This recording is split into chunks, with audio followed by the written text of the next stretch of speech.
All right, welcome back to the channel. It's your boy Fanon, and in this video, we are going to talk about Errol Spence Jr.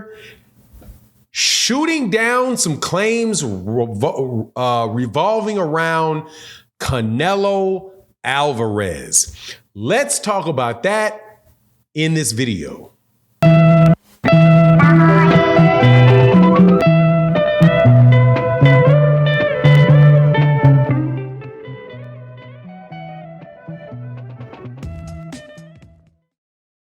All right, welcome back to the channel. It's your boy Fanon, and in this video, we are going to talk about Errol Spence Jr.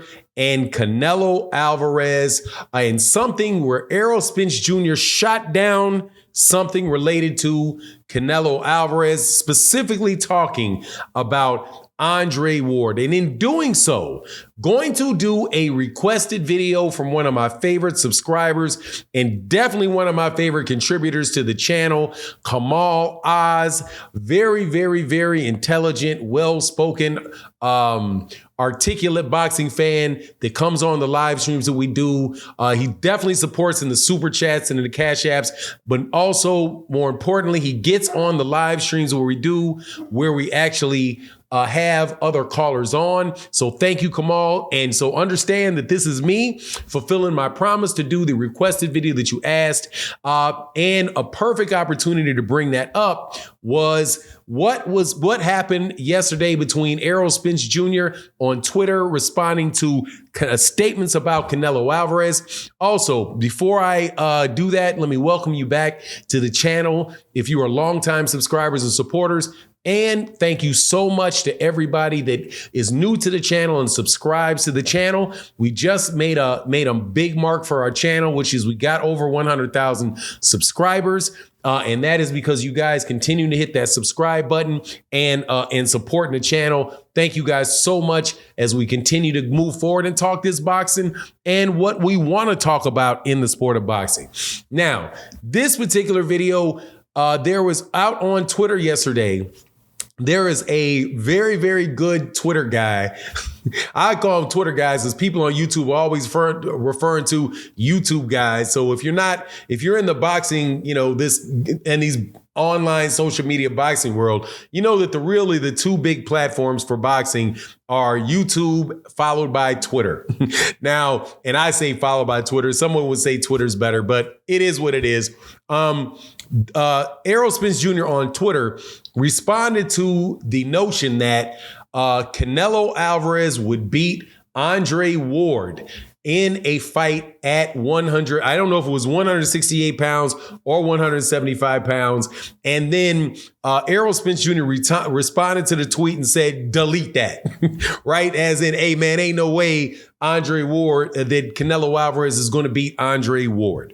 Now, the reason that I like to fight about that, and like I said, I'm going to talk about a couple of things in this video because there's a lot of people that are very hard on Canelo Alvarez, and for specifically to the point of Kamal Oz, there's a lot of people that, talk about who Canelo has fought and who he's not fought, right? Now, Canelo has accomplished a lot of things in his career. Right. So give the man his roses off the bat. Right. He was, in my book, I had him after Andre Ward retired for a while. I had him as the #1 pound for pound fighter in the world. Very, very skilled fighter, excellent fighter, had beaten some Hall of Fame fighters in the names of like Shane Mosley and Miguel Cotto, fought Floyd, lost to Floyd, right? Beat Gennady Golovkin, right? Really thought he was an excellent fighter. However, when it came to fighting his contemporaries, specifically guys like Demetrius Andrade, who to this day is still an undefeated fighter and was a world champion now at 2 weight classes, right? Going into his 3rd weight classes, which is 168, and Jermall Charlo, who is still undefeated and has had won championships in 2 weight divisions at 154 pounds and 160 pounds. Canelo Alvarez has refused to fight these guys, and that has created hampered what I think is going to be his legacy long term, at least in what I'm taking away from his career is somebody who was very, very big on Canelo Alvarez. Now, to compare him to Andre Ward, I think has always been very, very unfair. And I tell you what I believe about, whether or not Canelo Alvarez could beat Andre Ward or not. If Andre Ward was a 168-pound champion right now, just say if he held the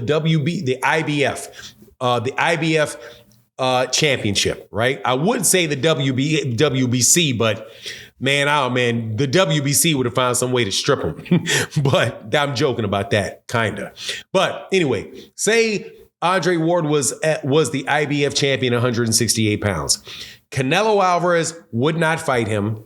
And more importantly, there would be a whole bunch of people out there talking about how Andre Ward didn't do enough to deserve the fight with Canelo Alvarez, how he, who is he beaten? What has he done? Right? All of those things. Now, the reason I say 168 is because at 168, he beat guys like Carl Froch, Mikkel Kessler. Who else did he beat? Sakio Bika. He beat guys like that, and won that the Super 6 tournament that they had on Showtime, which really, jumped him out on top, right? So he winds up, ironically enough, beating guys that sound somewhat like the people that Canelo Alvarez has been fighting exclusively. But with Andre Ward, I don't believe that Canelo Alvarez would actually fight him. I think he would either stay at 160 pounds or he would wait until Andre Ward moved up to 175 pounds, or he got injured, right? Remember that time when Andre Ward had that period of time when he was injured? If he got injured, he probably might have gone up and moved in weight when he was injured. But by the time he got back, there'd be some reason that Canelo Alvarez didn't fight him. But the idea that he could actually beat Andre Ward, I think that went out the window for sure as soon as he fought Dimitri Bivol, who fights at 175 pounds, but in my opinion is not the same caliber fighter that Andre Ward is. I have Andre Ward beating Dimitri Bivol, 7 days a week and twice on Sunday. I do not believe he's that same level of fighter that Andre Ward is. But so I agree 100% with what Errol Spence Jr.'s response to what was said. Now, to be fair to Ray Jackson, shout out to Ray Jackson. There are some really guys out there on Twitter, man, that really set themselves apart, man. Lefty from and everybody on Chicken Talk. So you guys make sure you guys go over there, and you can actually subscribe to Chicken Talk on YouTube as well. And I'm sure there's links to their Twitter deal. And Ray Jackson, who's real funny dude. Good dude is out there. Tone, the superstar, is also somebody that's, I don't always agree with him, but a funny dude. Like listening to the commentary. But at the end of the day, I think he said the reason he originally said that about Andre picking Canelo to beat Andre Ward is because what Andre Ward is doing with his pound for pound list. But, that's neither here nor there. The idea of Canelo being on the level as a fighter on the level of Andre Ward, I think that is out the window, and it's out the window for several reasons.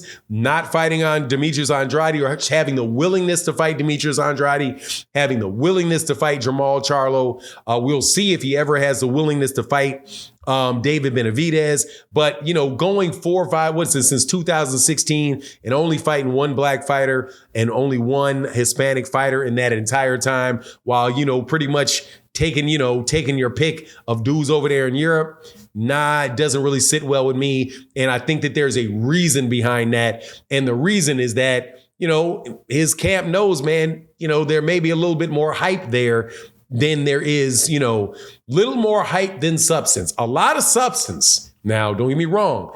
He's a very, very good fighter. Canelo Alvarez is no joke. Definitely a very, very, very solid fighter, man. Very solid fighter. However, the conversations going on about him and being some all-time great type of fighter, man, you can get rid of that. But anyway, and notice I'm just now saying something about the fact that he popped dirty. But anyway, it is what it is. You let me know what you think in the comment section. And with that, I'm out. Deuces.